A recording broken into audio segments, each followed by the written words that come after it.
Played pretty well. The only slight deviation between the two is in the game they do twist when they thrust. I was basically like cross-eyed the whole time.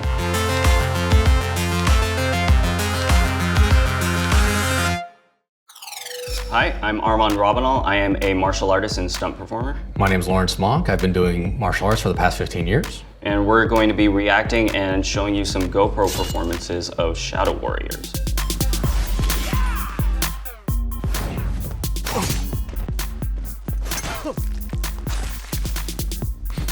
So it looks like we got here Up slash, some shurikens, and deflect. This was actually really interesting to recreate with the GoPro footage just because it's all first-person view. I mean, good on you for doing all the reactions on this one. We'll see how pretty they are. So obviously you'll see it in the footage we're about to go to, but that ending part, you'll see we did a modification because there's no way for me to stop my momentum in the air and launch myself backward without a wire rig, basically. So we tried to recreate this as much as possible. Obviously we didn't have shuriken to throw it at each other. I kind of wish I had plastic ones. This was kind of fun and interesting to do though. So from here, boom. Now when I come in and attack, you'll see that I go off screen because like I said, I can't launch myself backwards. Just being very honest, you can see that I'm holding back a little bit. And the reason why is with the GoPro, Armand couldn't really see. So we had to go on the side of caution here. So we go a little bit slower to recreate.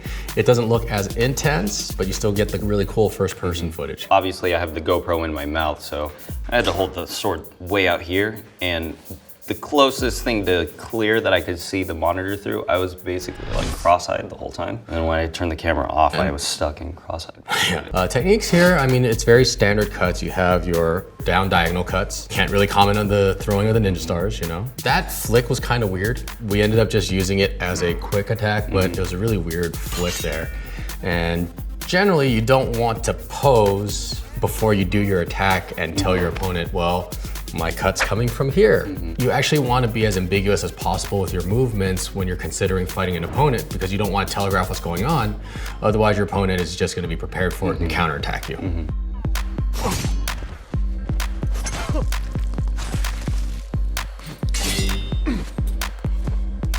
Where are you going, Mizuyaki? Man, you can't even tell I ate a giant burrito. I killed him!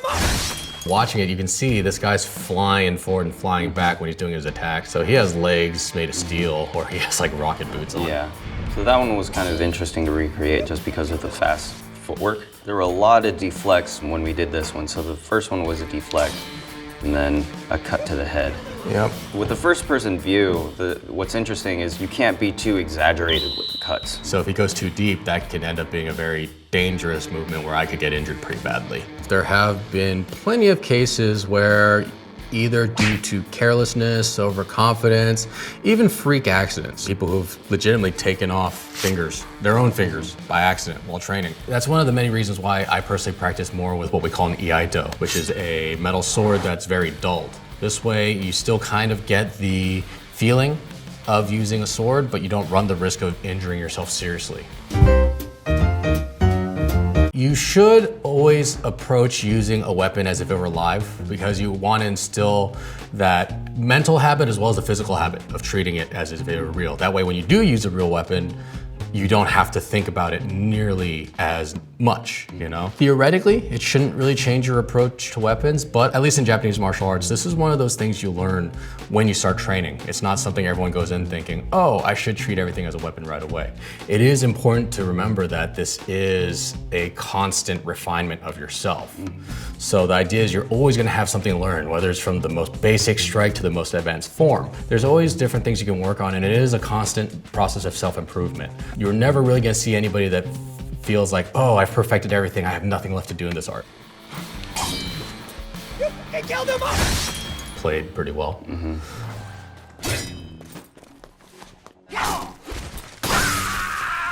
There's not a lot of big, exaggerated movements here. It's supposed to be compact and stealthy. I'm telling you, the side steps. Okay, so that one's pretty brutal. So he's cutting downwards there. I think he cuts off his left hand, actually.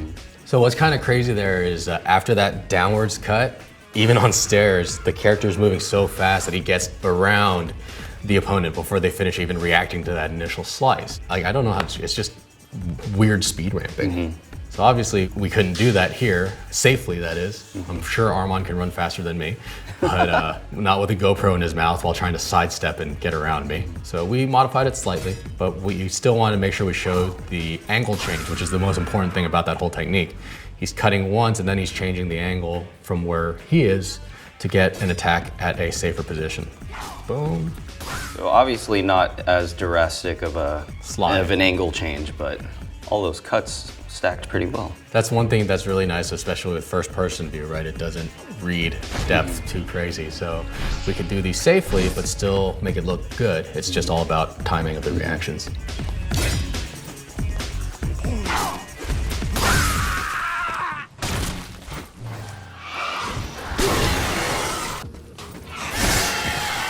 So the first one is from a defensive position. I actually kind of like this one because it is a position change that actually kind of makes sense. Yeah, so the idea here is you're keeping it high, protecting yourself, but you still keep the point of the sword at your opponent to keep them at bay. And then in this case, they're mindless animals, I'm guessing. So he's coming in for the attack, and you can use your position advantage to just do a quick thrust to finish him off. I think you actually stabbed me on this one. Yeah. Right in the stomach. Stab me safely. I was like, just stab me.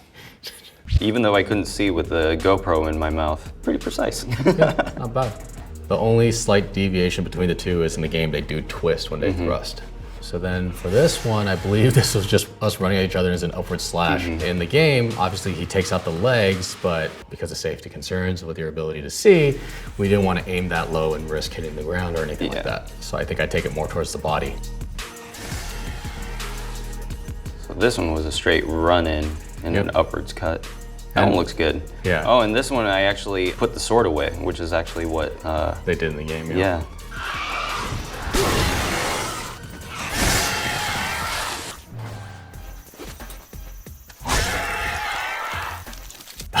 This is you and your sword gun. We did not have a prop gun for Armand to use, so you're gonna see our fun alternative.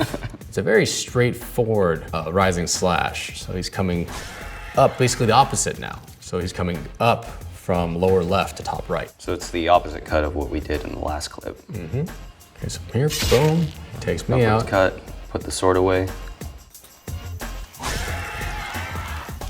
And there's my gun.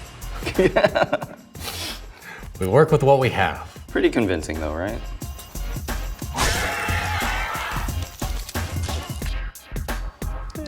It could look like a muzzle. It could.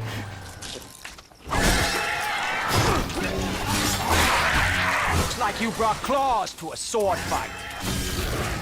This one, you're gonna see he's fighting multiple opponents here. But obviously there's only one me. It's a lot of just horizontal slashing and hacking.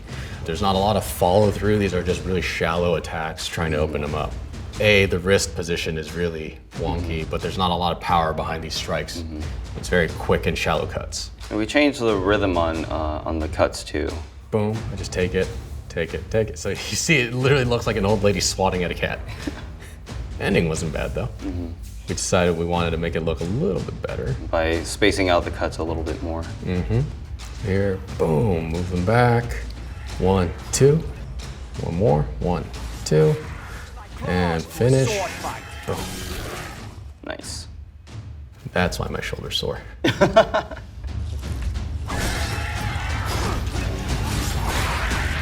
like you brought claws to a sword fight. If we had more time, we could obviously get more comfortable with it, make it more polished. But I mean, especially for the time we had with it and what we were doing, I'm pretty satisfied with it.